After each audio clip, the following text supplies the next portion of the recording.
Hello and नमस्कार। आप सभी का अल्फ़ा ऑनलाइन एकेडमी में स्वागत है और आज की क्लास में हम लोग चर्चा करेंगे सांसद आदर्श ग्राम योजना के बारे में। पिछली क्लास में हम लोगों ने चर्चा किया था श्यामा प्रसाद मुखर्जी रुर्बन मिशन के बारे में। तो इस योजना का शुभारंभ हुआ था 21 फरवरी 2016 को। उद्देश्य क्या था? तो ग्रामीण क्षेत्रों का विकास। कौन सा विभाग संचालित करता है? तो ग्रामीण विकास मंत्रालय। लक्ष्य क्या था? आपका 5 वर्षों के भीतर 300 क्लस्टर तैयार करना 3 चरणों में। प्रत्येक चरण में 100 क्लस्टर तैयार किए जाएंगे। क्लस्टर से क्या आशय है? क्लस्टर से तात्पर्य गांवों के समूह से है जिसका निर्धारण जनसंख्या के आधार पर किया जाता था। यदि गांवों के समूह 25 है, यदि गांवों के समूह की जो जनसंख्या है 25 से 50 हज़ार है, तो वहाँ पर मैदानी क्षेत्रों में एक गैर जनजाति क्लस्टर तैयार किया जाता था तथा उसी प्रकार आपका पर्वतीय क्षेत्रों में 5,000 से 15,000 की जनसंख्या पर एक जनजाति क्लस्टर तैयार किया जाता था तथा इन क्लस्टर के विकास हेतु शिक्षा, स्वास्थ्य, साक्षरता, स्वच्छता जैसे प्रमुख मुद्दों को शामिल किया गया है। केंद्र तथा राज्य सरकार का अंशदान क्रमशः 60% व 40% निर्धारित है।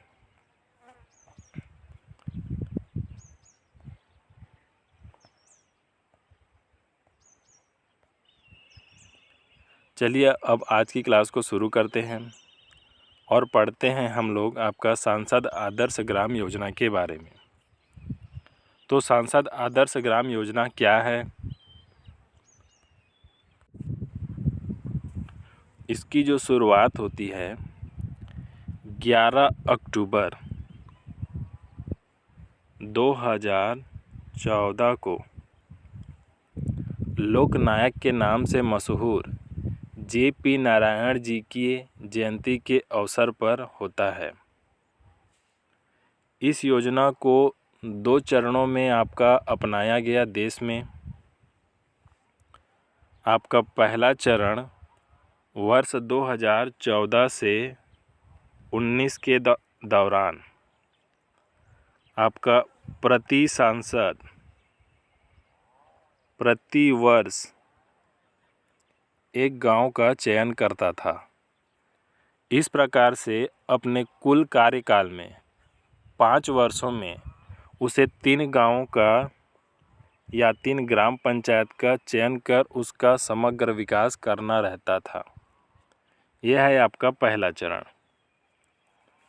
दूसरे चरण की बात करें तो दूसरा चरण शुरू होता है वर्ष 2019 से 24 के मध्य। इस दौरान प्रत्येक सांसदों को प्रति वर्ष एक ग्राम पंचायत का चयन करना रहता था और अपने कुल कार्यकाल में 5 वर्षों में आपका 5 ग्राम पंचायत चयन कर उनके समग्र विकास को सुनिश्चित करना रहता था। तो 2 चरणों में इस योजना को पूरे देश में आपका लागू किया गया।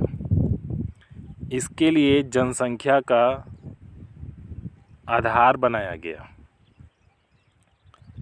जैसे कि पर्वतीय क्षेत्रों में 1000 से 3000 की जनसंख्या वाले ग्राम पंचायत का चयन किया जाता था।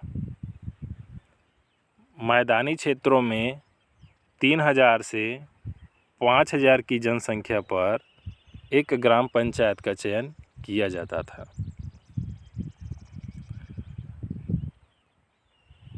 सांसदों के बारे में बात करें तो यदि लोकसभा सांसद है और वह निर्वाचित है तो उसको अपने लोकसभा निर्वाचन क्षेत्र के अंतर्गत आने वाले ग्राम पंचायत का चयन करना रहता था। यदि वह मनोनीत है, यदि कोई लोकसभा सांसद मनोनीत है तो वह देश के किसी भी क्षेत्र के अंतर्गत आने वाले एक गांव का चयन कर सकता था। इसी प्रकार यदि हम राज्यसभा सांसदों के बारे में बात करें तो निर्वाचित राज्यसभा सांसद को संबंधित राज्य के अंतर्गत आने वाले ग्राम पंचायत का चयन करना रहता था, जबकि मनोनीत राज्यसभा सांसद देश के किसी भी क्षेत्र से एक गांव का या एक ग्राम पंचायत का चयन कर उसके समग्र विकास को सुनिश्चित कर सकता था। तो इस प्रकार से यह है आपका सांसद आदर्श ग्राम योजना। सांसद आदर्श ग्राम योजना की शुरुआत होती है 11 अक्टूबर 2014 को लोकनायक के नाम से मशहूर जेपी नारायण जी की जयंती के अवसर पर। 2 चरणों में इसको पूरे देश में लागू किया गया। पहला चरण आपका वर्ष 2014 से 2019 के दौरान प्रति सांसद प्रति वर्ष एक गांव का चयन करता था और इस प्रकार अपने पूरे कार्यकाल में 5 वर्षों के भीतर 3 गांवों का चयन कर उसके समग्र विकास को सुनिश्चित करना था। दूसरा चरण शुरू होता है वर्ष 2019 से 24 के दौरान। इस दौरान आपका प्रत्येक सांसदों को प्रति वर्ष एक गांव का चयन करना रहता था और अपने पूरे कार्यकाल में 5 वर्षों के भीतर 5 गांवों का चयन कर उसका विकास सुनिश्चित करना था। इसमें जनसंख्या के आधार पर भी गांवों का चयन सुनिश्चित किया जाना था। यदि वह पर्वतीय क्षेत्रों के ग्राम पंचायत का चयन कर रहा है तो वहां पर जनसंख्या 1000 से 3000 के मध्य हो तथा मैदानी क्षेत्रों में यह जनसंख्या का जो आधार है 3000 से 5000 निर्धारित किया गया था। निर्वाचित लोकसभा सांसद अपने लोकसभा निर्वाचन क्षेत्र के अंतर्गत आने वाले किसी भी ग्राम पंचायत का चयन कर सकता है, लेकिन यदि वह लोकसभा सांसद मनोनीत है तो वह देश के किसी भी हिस्से के अंतर्गत आने वाले किसी एक ग्राम पंचायत का चयन कर सकता है। अगर राज्यसभा सांसद निर्वाचित है तो संबंधित राज्य के अंतर्गत आने वाले किसी एक ग्राम पंचायत का चयन करना रहता है। अगर वही मनोनीत राज्यसभा सांसद है तो वह देश के किसी भी क्षेत्र से एक ग्राम पंचायत का चयन कर सकता है।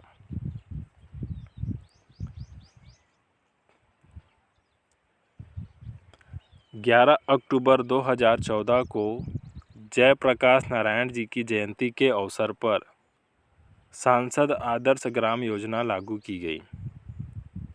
पहला चरण आपका वर्ष 2000 से 19 तक 3 आदर्श गांवों को विकसित करने का लक्ष्य रखा गया था। इसके दूसरे चरण में वर्ष 2019 से 24 तक 5 आदर्श गांवों का चयन कर उनको विकसित किए जाने का लक्ष्य रखा गया था। इस योजना का उद्देश्य क्या था? तो आदर्श ग्राम पंचायत विकसित करने के लिए सांसदों की नेतृत्व क्षमता, प्रतिबद्धता और ऊर्जा का लाभ उठाना।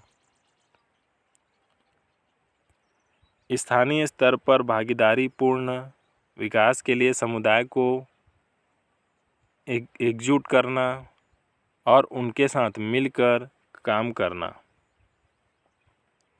यह विकसित गांव स्थानीय विकास एवं शासन का केंद्र बनकर पड़ोसी ग्राम पंचायत को प्रेरित करेंगे। ग्राम पंचायत का निर्धारण किस प्रकार से किया जाता था?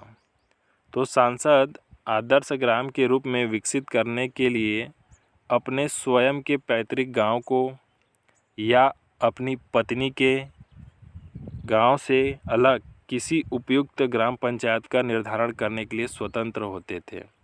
मतलब यदि सांसद चाहे तो अपने स्वयं के गांव को गोद ले सकते हैं या अपने ससुराल के गांव किसी गांव को गोद ले सकते हैं या कोई भी उपयुक्त ग्राम पंचायत का चयन कर सकता है वह सांसद। लोकसभा संसद को अपने निर्वाचन क्षेत्र से ग्राम पंचायत का चयन करना होगा। और राज्यसभा सांसद को संबंधित राज्य के अंतर्गत आने वाले ग्राम पंचायत का चयन करना होगा। लेकिन यदि वह मनोनीत सदस्य है, चाहे वह लोकसभा सांसद हो या राज्यसभा सांसद हो, तो वह देश के किसी भी जिले के ग्रामीण क्षेत्र से किसी एक ग्राम पंचायत का चयन कर सकता है। शहरी निर्वाचन क्षेत्र के मामले में जहां कोई ग्राम पंचायत नहीं है, कहने का तात्पर्य यह है कि कोई लोकसभा निर्वाचन क्षेत्र या राज्यसभा निर्वाचन क्षेत्र की बात करें तो यदि वह निर्वाचन क्षेत्र लोकसभा निर्वाचन क्षेत्र पूरी तरह से नगरीय है तो वह अपने आसपास के ग्रामीण निर्वाचन क्षेत्र के किसी एक ग्राम पंचायत का चयन कर सकता है। ग्राम पंचायत की जनसंख्या मैदानी क्षेत्रों में 3000 से 5000 तथा पर्वतीय क्षेत्रों में 1000 से 3000 होगी। ऐसे जिले जहां औसत इकाई का आकार बड़ा है वहां वांछनीय आबादी वाली ग्राम पंचायत का चयन किया जा सकता है। ऐसे ग्राम पंचायत जिनकी औसत इकाई का जो आकार है वह छोटा है तो वहां पर निकटवर्ती गांवों के समूह के रूप में उसे अपनाया जा सकता है।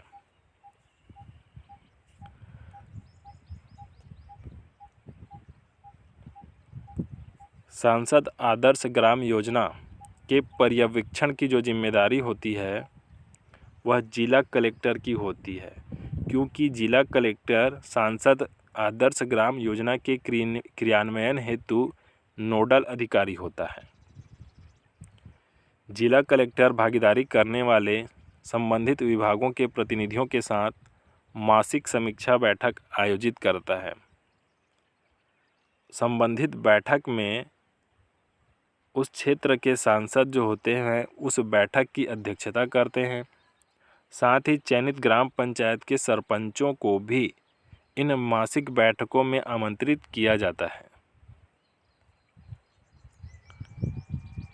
विकास के प्रमुख पहलुओं में आपका व्यक्तित्व विकास है, साफ सफाई, स्वच्छता संबंधी आदत, दैनिक व्यायाम, मद्यपान से मुक्ति, श्रम का सम्मान, महिला के सम्मान को बढ़ावा देना, मानव विकास, सभी को बुनियादी स्वास्थ्य सुविधाएं उपलब्ध कराना, महिला पुरुष अनुपात को संतुलित रखना, सभी के पोषण स्तर को बनाए रखना, IT आधारित क्लासरूम, पुस्तकालय, साक्षरता, सामाजिक विकास, स्वयं सेवा की भावना, ग्रामीण वृद्धों, ग्रामीण स्वतंत्रता सेनानियों का सम्मान, अपराध एवं हिंसा मुक्त गांव, सामाजिक रूप से बहिष्कृत समूह जैसे कि अनुसूचित जाति या अनुसूचित जनजाति को समाज की मुख्य धारा में आपका शामिल करना,